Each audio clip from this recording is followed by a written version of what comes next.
দেশের অন্যান্য আইন শৃঙ্খলা রক্ষাকারী বাহিনীর মতো র্যাব ফোর্সেসও দেশের আইন শৃঙ্খলা পরিস্থিতি স্বাভাবিক রাখতে অনবরত কাজ করে যাচ্ছে।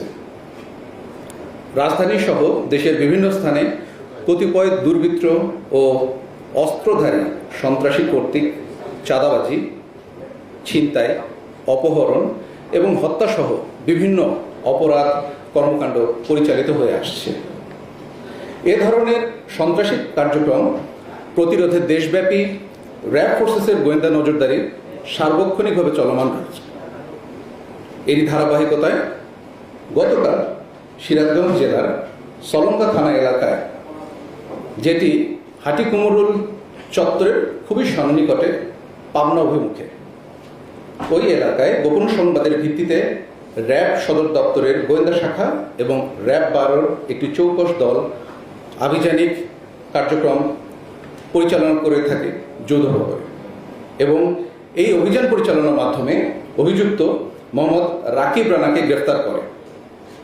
এই সময় তার কাছ থেকে 4টি লং রাইফেল, 5টি 1 নলা বন্দুক, ম্যাগজিন সহ 2টি 12 বোর শটগান, 2টি খালি ম্যাগজিন সহ একটি পিস্তল এবং সর্বমোট 12টি আগ্নেয়াস্ত্র এবং বিভিন্ন প্রকার অ্যামুনিশন মিলিয়ে মোট 897টি অ্যামুনিশন উদ্ধার করা হয়। যে আলামতগুলো উদ্ধার করা হয় সেগুলো আপনাদের সামনে আছে, আপনারা দেখতে পাচ্ছেন। একই সাথে অস্ত্র পরিবহনে ব্যবহৃত 2টি প্রাইভেট কার জব্দ করা হয়।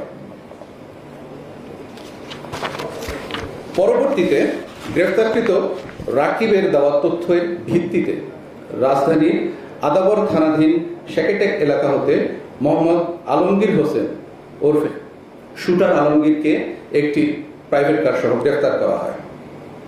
গ্রেফতারকৃতদের মধ্যে মোহাম্মদ রাকিব রানা নামে পাবনা সদর থানায় হত্যা, প্রতারণা এবং চেক জালিয়াতি সহ 3টি মামলা রয়েছে। অপর গ্রেফতারকৃত মোহাম্মদ আলমগীর হোসেনের বিরুদ্ধে পাবনা সদর থানায় অস্ত্র এবং হত্যা মামলা সহ 7টি মামলা রয়েছে। গ্রেফতারকৃত ব্যক্তিদের বিরুদ্ধে আইনাধিক ব্যবস্থা প্রক্রিয়াধীন।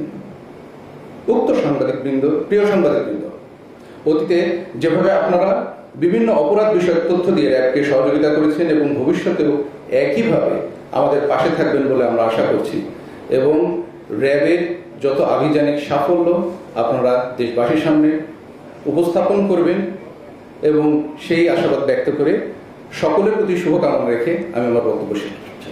ধন্যবাদ।